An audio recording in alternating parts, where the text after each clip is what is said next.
kita jumpa di podcast Curhatan Emak Hijabar. Mus'ab bin Umair bagian pertama, kisah perjuangan remaja paling tampan dan kaya. Mus'ab bin Umair adalah salah satu sahabat Nabi dari kalangan remaja. Kita akan memulai dengan kisah pribadinya terlebih dahulu. Mus'ab bin Umair, dia adalah remaja yang terkenal paling tampan dan punya semangat yang tinggi. Para ahli sejarah melukiskan semangatnya dengan kalimat seorang warga kota Mekah yang mempunyai nama paling harum. Mus'ab lahir dan dibesarkan dalam kesenangan. Tak ada satupun anak muda di Mekah yang beruntung dan dimanjakan kedua orang tuanya seperti yang dialami Mus'ab bin Umair.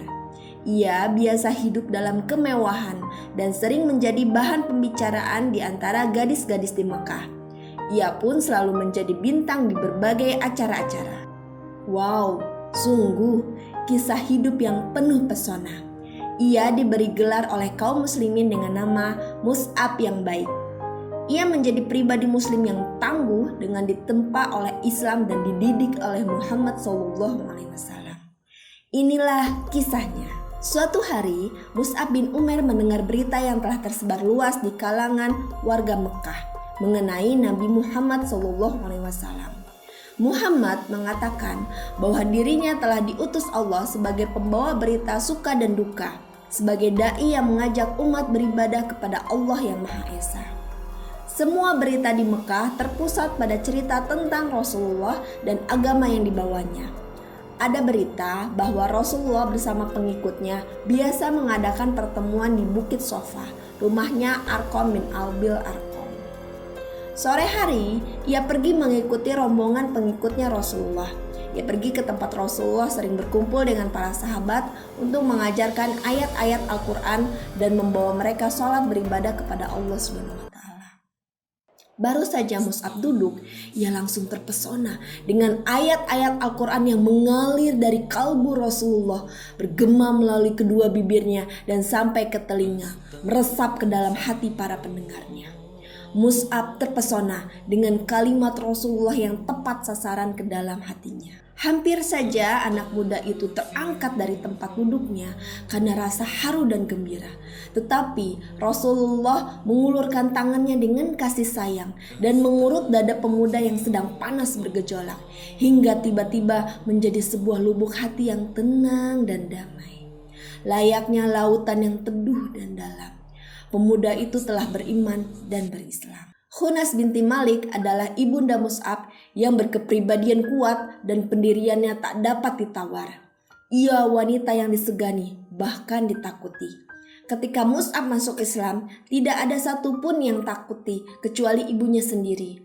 Ia pun segera berpikir keras dan ambil keputusan untuk menyembunyikan keislamannya sampai terjadi sesuatu yang dikehendaki Allah. Waktu pun terus berlalu.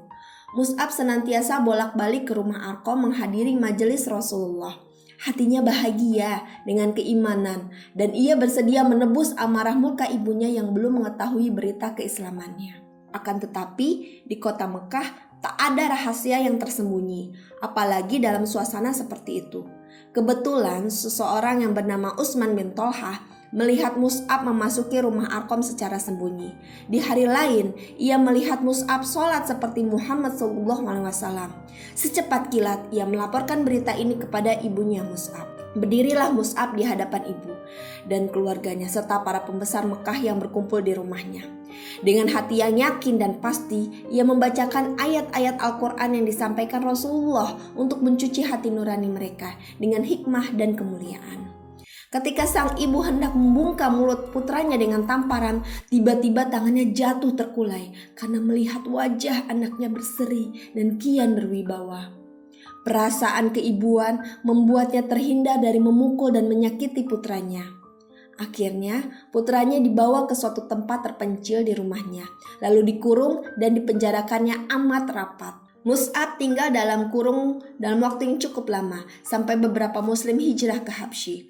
Mendengar berita ini, Mus'ab mengelabui ibu dan penjaga-penjaganya, lalu ia pergi ke Habsyi melindungi diri. Ia tinggal di sana bersama saudaranya kaum muhajirin lalu pulang ke Makkah. Baik di Habsyi ataupun di Mekah, ujian dan penderitaan yang dilalui Mus'ab semakin meningkat. Pada suatu hari, ia tampil di hadapan bersama beberapa muslim yang sedang duduk di sekeliling Rasulullah SAW. Hormatnya kepada Mus'ab membuat kaum muslimin menundukkan kepala dan memejamkan mata. Sementara beberapa orang matanya basah karena duka. Mereka melihat Mus'ab memakai jubah usang yang bertambal-tambal. Padahal belum hilang ingatan mereka tentang pakaian indah Mus'ab sebelum masuk Islam. Pakaiannya berwarna-warni dan menghamburkan wangi yang semerbak. Adapun Rasulullah menatap Mus'ab dengan pandangan penuh arti. Ada cinta, kasih, dan syukur dalam hati. Rasul tersenyum mulia dan bersabda, "Dahulu saya lihat Mus'ab ini tak ada yang mengimbangi dalam memperoleh kesenangan dari orang tuanya. Kemudian ditinggalkannya semua itu demi cintanya kepada Allah dan Rasulnya." Semenjak ibu Mus'ab merasa putus asa untuk mengembalikan Mus'ab kepada agama yang lama, ia telah menghentikan segala pemberian yang biasa dilimpahkan kepadanya. Bahkan ia tak sudi nasinya dimakan orang yang telah mengingkari berhala dan patut dikutuk, walau anak kandungnya sendiri. Akhir pertemuan Mus'ab dengan ibunya ketika perempuan itu hendak mengurungnya lagi. Sewaktu Mus'ab pulang dari Habsyi, Mus'ab bersumpah dan menyatakan tekadnya untuk membunuh orang-orang suruhan ibunya bila rencana itu dilakukan. Setelah ibunda mengetahui kebulatan tekad putranya, tak ada jalan lain lagi baginya kecuali melepaskannya dengan cucuran air mata. Sementara Mus'ab mengucapkan selamat berpisah dan menangis pula.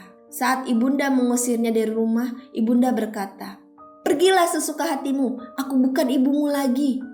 Mus'ab pun menghampiri ibunya sambil berkata, "Wahai ibunda, telah Ananda sampaikan nasihat kepada bunda.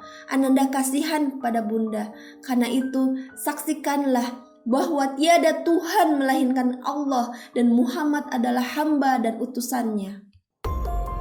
Ibunda naik darah dan murka. "Demi bintang, sekali-kali aku takkan masuk ke dalam agamamu itu. Otakku bisa jadi rusak dan buah pikiranku tak akan dipedulikan orang lagi." Begitulah Mus'ab meninggalkan kemewahan dan kesenangan yang dialaminya selama ini. Ia memilih hidup miskin dan sengsara. Pemuda tampan dan tajir itu kini menjadi seorang yang melarat dengan pakaian yang usang. Hidupnya sehari makan dan beberapa hari menderita kelaparan. Namun jiwanya yang telah dihiasi dengan akidah suci dan cemerlang telah mengubah dirinya menjadi manusia lain. Ia menjadi manusia yang dihormati, penuh wibawa dan disegani.